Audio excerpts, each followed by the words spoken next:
Elite force র্যাবের প্রধান থাকা অবস্থায় বেনজির আহমেদের আসা যাওয়া শুরু হয় সাদেক অ্যাগ্রোতে। কৌশলে সম্পর্ক বাড়াতে বেনজিরকে গোপালগঞ্জে সাভানা ডেইরি ফার্ম করে দেয় ইমরান।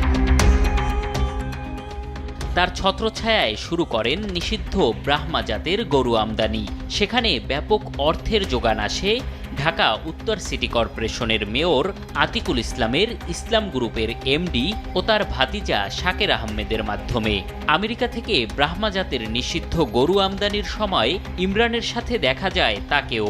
অ্যাগ্রো আর রেস্টুরেন্টের অনেক কার্যক্রমেই মেয়র আতিক ও তার ভাতিজা ছিলেন ইমরানের সাথে।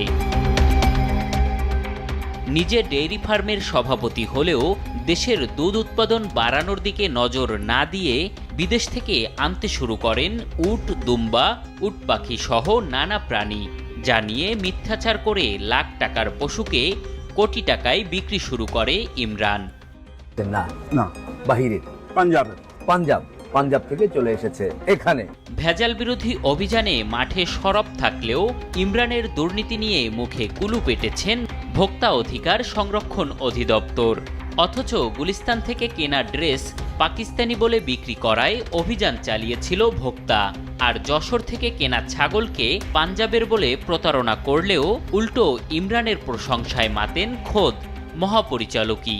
ডিজিটাল কাউবয় বা স্মার্ট কাউবয়ের পাশে বসে আছি এবং তিনি আমার খুব ভালো লাগছে। না আপনি এই যে একটা আলোচনার বিষয় আসছে যে 1 কোটি টাকার বংশীয় গরু, এটি তো আমরা গত বছরও এটা চিন্তা করিনি। এদিকে প্রাণী সম্পদ অধিদপ্তর ব্রাহ্মা জাতের গরু আমদানি ও প্রজনন নিষিদ্ধ করলেও অধিদপ্তরের মহাপরিচালকই প্রচারণায় নামেন নিষিদ্ধ গরুর মাংসের।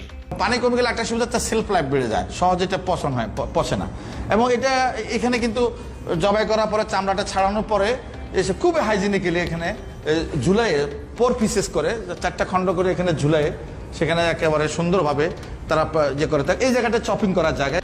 দেশ টিভির অনুসন্ধানে উঠে এসেছে সাদেক অ্যাগ্রোর এত আস্ফলনের পিছনে রয়েছে প্রভাবশালীদের সঙ্গে ইমরানের সখ্যতা।